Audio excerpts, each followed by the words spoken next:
Tonight on Hip on the Spot News. The Kiowa is now in ED's hands for testing. We get to know what the strikeeagle will receive in the next update. More guns in helicopters are on their way. And the back office of the Phantom is looking good. This and more on How I Play. This video is sponsored by Fox3 Managed Solutions. Hello virtual pilots, I'm Andre Celesti, and tonight we are going to talk about the latest news in DCS world. This week, Eagle Dynamics main site and multiplayer functionality was down for DCS World due to a database failure. But everything is back to normal now as they restored the backup. It took a few hours, but crisis was averted in good time. Well, these things can happen. It's good that it didn't last longer. So the OH50AD Kiowa is now undergoing testing by Eagle Dynamics. This is an important milestone for every module in order to complete their path and make it into our hangars. When we hear that a product goes into testing by ED, things can go either way from there. We wish the team good luck with this last milestone and hope to see the Kiowa thrive on the DCS world skies. Moving on, Razbam released their upcoming changelog for the strikeeagle. They will add the radar elevation reset upon entering guns mode and the mode quick-step bump, together with MGRS programming and auto AGR. Also on the list are the ANVIS MVG goggles and the visor ability to move up and down, but these are not coded, and for the time being they're only as a 3D model change for now. They changed the hood coating and combiner glass and fixed MPD's rocket switch bleed through. Alongside many other fixes, here are a few worth to mention. They fixed the IFF mode for returning hostiles as friendlies and the RWR threat icons that did not show true distance from aircraft.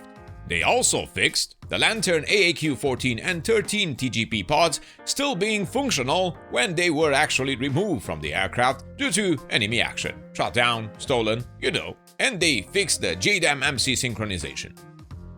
The entire list is posted on the Razbam Discord server and I linked it in the video description. We will see all of these changes, and maybe even more, in the next DCS update.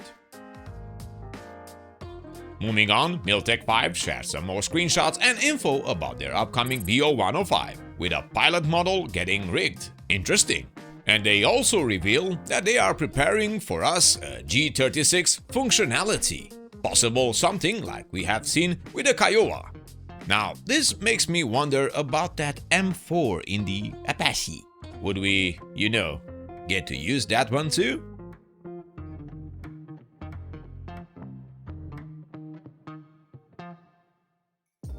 They also plan to share some in-flight videos in the next months. Months? Yeah, it seems that months. What did you expect? Tomorrow? No, but... No buts, Petrovich. You need to have patience and let the developers do their work. Okay, but can I say something? What is it? Give Phantom. Wrong developer. Alright. And speaking of the Phantom, we got to see the backseat VSO cockpit in a few pictures shared by heatblur, confirming what we heard from them, that the rear seat has no forward visibility. And they also continued with their statement that if you are planning to fly with a friend in VR, well, you need to beware of the vomit comment. No problem, just get a bucket and it's fine. The rear seat of the F4 contains all the controls and display associated with the mighty APQ-120 radar.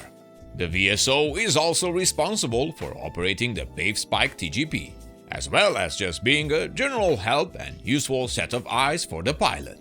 You can of course fly the F4 from the rear seat too, as the VSO would often fly the aircraft or even assist rolling into a bandit during a dogfight. Nice! heatblur informs us that the multi-crew synchronization in their next generation framework has been a key design goal of the last few years, and they're working hard to ensure all systems, instruments, and the radar are well synchronized between both crew members in multiplayer. So hopefully that means that we can expect a cleaner launch when the Phantom is out, with multi-crew synchronization working as intended. The rear cockpit sure looks quite impressive. Just like the pilot's cockpit, they've tried to push as much detail in sculpting and texturing as their time and budget allows. Well, once again, impressive work by the team at heatblur. And we are excited to hear and see more about the F4 as we anticipate its release in the future. Oh, and I almost forgot, in case you missed it, they shared with us track 2 of the upcoming F4E Phantom official soundtrack by Meteor. Make sure you check it out, link is in the video description.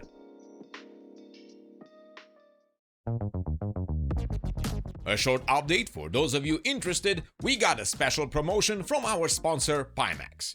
Available for the next 10 orders of their flagship PIMAX Crystal headset. You can find out more details on the special codes by following the instructions in the description down below. The Crystal is in our hands and very soon we will publish a few videos showcasing our impressions with this particular headset. So stay tuned for more, only here at How I Play.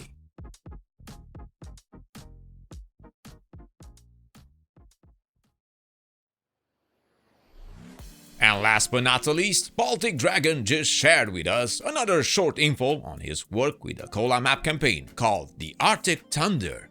And things are progressing well. We have a picture with a Viper soaring above the map. Is that a Polish livery I see? So as Baltic Dragon has a blast testing the missions on this new map, we need to wait a while until we can enjoy the Nordic scenery by Orbex. Lucky Baltic Dragon. The lunar sale is still ongoing for DCS World, where you can enjoy huge savings on the most popular aircrafts, terrain, campaign, and other important modules. The sale will last until February the 18th. And before we end our show for today, I would like to say a big thank you to Roy for his support in boosting our Discord server 5 times. And also Ghost, thank you guys, it means a lot. Thank you all for watching, many thanks to our Patreons that support our channel, and speaking of that, our HIP Dynamics server has recently been updated with more content, new airbases and a fancy kneeboard. Still work in progress, more information on our Patreon page and Discord. Remember to check our sponsors VR Rock for your VR blue light protection and prescription lenses, Fox3 Managed Solutions for the best DCS servers out there, and PIMAX for the most quality VR headsets that the market can offer. And subscribe to keep in touch with all the latest news on your favorite simulators and games. I am Andre Celesti, reminding you to fly safe, and I'll see you next time.